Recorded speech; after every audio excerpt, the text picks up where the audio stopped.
सभी को नमस्कार। विगत वीडियोस में हमने देखा कि कॉस्ट अकाउंटिंग क्या है, कॉस्ट अकाउंटिंग और कॉस्ट अकाउंटेंसी में क्या अंतर है, कॉस्ट अकाउंटिंग और फाइनेंशियल अकाउंटिंग में क्या डिफरेंस है, कॉस्ट अकाउंटिंग की महत्वपूर्ण टर्मिनोलॉजी क्या क्या है। और इसके बाद दूसरे जो है चैप्टर है उसमें हमने देखा कि लागत के तत्व कौन से हैं, मटेरियल, डायरेक्ट मटेरियल और इनडायरेक्ट मटेरियल, डायरेक्ट लेबर और इनडायरेक्ट लेबर, डायरेक्ट एक्सपेंसेज और indirect expenses, overheads, factory overheads, administrative overheads, selling and distribution overheads क्या होते हैं।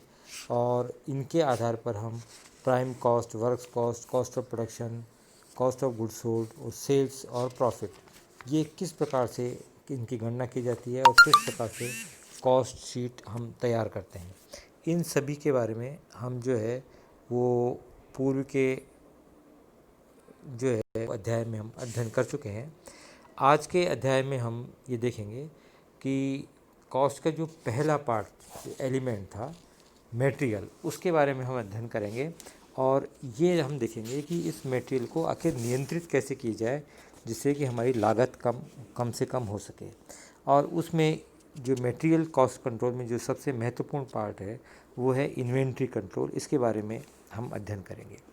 इन्वेंट्री कंट्रोल का आशय एक ऐसी तकनीक से है जिसके आधार पर हम सभी प्रकार की इन्वेंट्री, सभी प्रकार का कच्चा माल, सभी प्रकार का माल, चाहे वो कच्चा माल हो, चाहे अर्धनिर्मित माल हो या पूर्ण निर्मित माल हो, उसका जो है वो माल का स्तर इतना रखा जाए जिससे कि हमारी लागत कम से कम हो और हमारी आवश्यकता की पूर्ति भी हो जाए। अर्थात इसका कहने का अर्थ है कि ऐसी स्थिति भी नहीं आए कि हमारी फैक्ट्री बंद पड़ी रहे क्योंकि हमारे पास कच्चा माल उपलब्ध नहीं है, और ऐसी स्थिति भी नहीं आए कि हमारे स्टॉक में स्टोरेज की कॉस्ट इतनी ज़्यादा हो गई है जिसके कारण हमारी लागत बहुत ज़्यादा आ रही है और हमारे कॉस्ट का एडिशन बन रही है।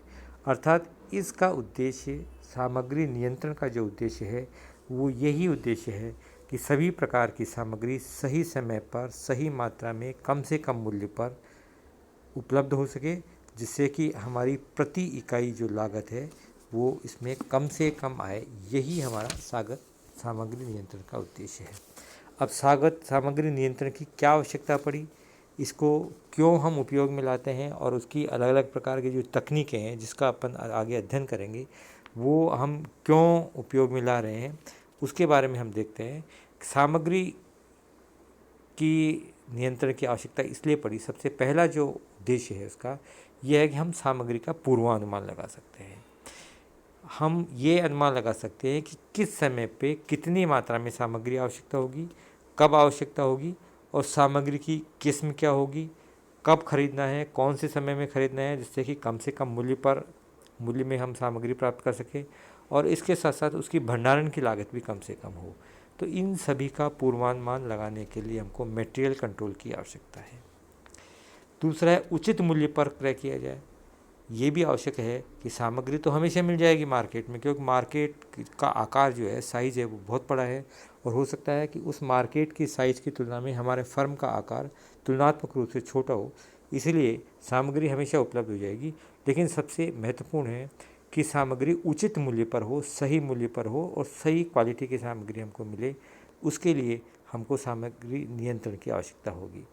फिर जैसे ही हम सामग्री प्राप्त होती है तो हम उस सामग्री की जांच करते हैं। उस जांच करने में कुछ समय लगता है और जांच करने का उद्देश्य यही है कि जिस मात्रा में और जिस क्वालिटी की सामग्री की हमको आवश्यकता थी उस मात्रा में और उस क्वालिटी की सामग्री हमको प्राप्त हुई या नहीं हुई है, कमी है तो उसके क्या कारण है, उसके लिए संपर्क किया जाए, सप्लायर जो है उससे संपर्क किया जाए।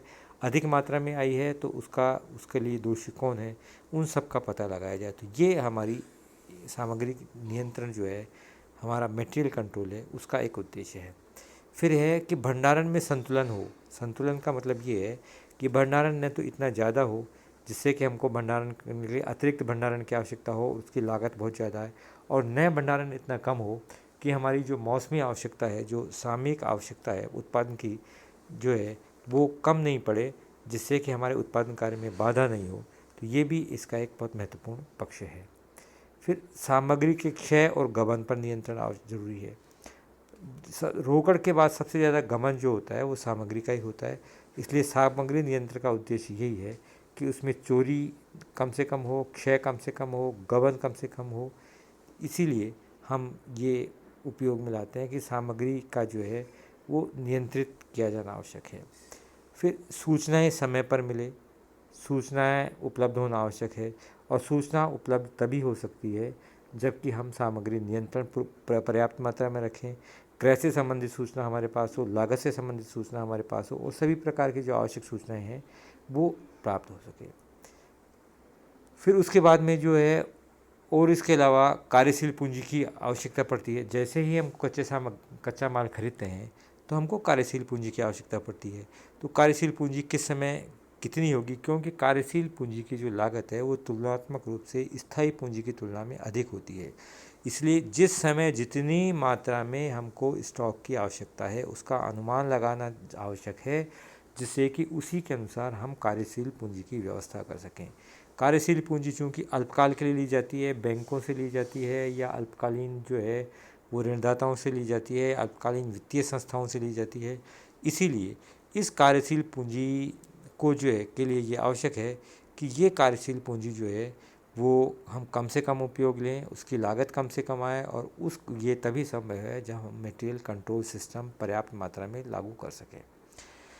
उत्पादन लागतों में कमी करना, ये भी बहुत महत्वपूर्ण भाग है कि हमारी उत्पादन की जो ओवरऑल लागत है, कुल लागत है, वो कम से कम हो सके। और सबसे जो महत्वपूर्ण चीज़ है कि उत्तरदायित्व का निर्धारण करना कि यदि सामग्री अधिक मात्रा में आई है तो उसके लिए कौन उत्तरदायी है, यदि कम मात्रा में आई है, कमी पड़ गई तो कौन उत्तरदायी है, उसकी लागत कितनी होगी, उसका क्षय कितना होगा, उसकी जांच हुई है नहीं हुई है। इन सभी के उत्तरदायित्व का निर्धारण करना भी लागत नियंत्रण का एक उद्देश्य है। तो कुल ना करके हम यदि आवश्यकता की बात करें मटेरियल कंट्रोल की, तो इसकी आवश्यकता इसलिए हुई कि सही समय पर सही सामग्री हमको उपलब्ध हो, जिससे कि हमारे उत्पादन में किसी प्रकार की रुकावट नहीं हो। दूसरी आवश्यकता इसलिए पड़ी कि हम भंडार की लागतों में हम नियंत्रण करना चाहते हैं, जिससे कि हमारे भंडार की लागत कम से कम हो, उसकी वृद्धि नहीं हो। प्रत्येक आदेश की लागत कम से कम करना चाहते हैं, इसलिए हमारी पर ऑर्डर जो कॉस्ट है वो कम होना आवश्यक है। इसके अलावा गबन है, क्षय है, चोरी है, अप्रचलन है, उसको हम रोकना चाहते हैं, इसलिए भी ये आवश्यक है। और उचित भंडारण होना चाहिए, अर्थात गैर मौसम में यदि हम सामग्री खरीदेंगे तो उसमें हमारी कुल लागत जो ओवरऑल जो कॉस्ट है उसमें वृद्धि होगी।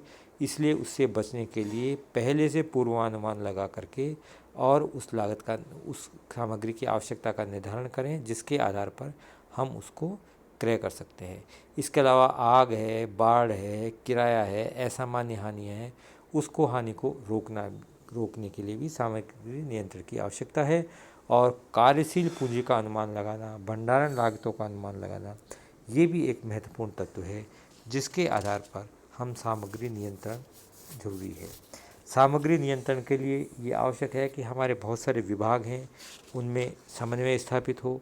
और समन्वय ये आवश्यक तत्व है, क्रय विभाग, प्राप्ति विभाग, जांच विभाग, वित्त विभाग, लेखा विभाग, इन सभी विभागों में समन्वय हो। केंद्रीय क्रय विभाग हो जो एक बार में ऑर्डर दे, इसके अलावा उसकी जांच होनी चाहिए प्रॉपर, उसके लिए बजट तैयार किया जाना चाहिए, उसकी व्यवस्था की जानी चाहिए। भंडारण विभाग जो है उसको उचित रूप से भंडार करे। सामग्री का क्षय हो रहा है, चोरी हो रही है, गबन हो रही है, तो उसकी समुचित व्यवस्था हो। इसके अलावा सामग्री को यदि हम क्रय करें, हस्तांतरण करें, तो उसके लिए जो है वो पर्याप्त अधिकार पत्र होना चाहिए।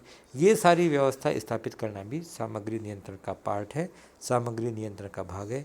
तो इन्हीं आवश्यकताओं की वजह से, इन्हीं तत्वों को ध्यान में रखते हुए हम प्रत्येक व्यापारिक संस्था में, विशेष रूप से मैन्युफैक्चरिंग संस्था में, उत्पादन संस्था में सामग्री नियंत्रण मेंटेन करेंगे। और उसके लिए हम अलग अलग स्तर निर्धारित करेंगे। न्यूनतम स्टॉक का स्तर कितना होना चाहिए, अधिकतम स्टॉक का स्तर कितना होना चाहिए, सुरक्षित स्टॉक का स्तर कितना होना चाहिए, पुनः आदेश मात्रा क्या होनी चाहिए, औसत स्टॉक कितना होना चाहिए, डेंजर लेवल क्या होना चाहिए, उसका कैलकुलेशन किया जाए, कैसे किया जाए, ये सभी हम आगामी जो है हमारे वीडियोज होंगे उसमें हम देंगे। आज के वीडियो में हम इतना ही समझेंगे कि सामग्री नियंत्रण क्यों आवश्यक है, इसकी क्या ज़रूरत पड़ गई, इसकी महत्व क्या है। ये हम समझने के बाद आगामी जो वीडियोज़ में हम उनसे संबंधित जो क्वेश्चंस भी करेंगे और उनको कैसे निकाला जाए, हर स्तर का स्टॉक कैसे निकाला जाए, इन सभी का अध्ययन करेंगे। धन्यवाद।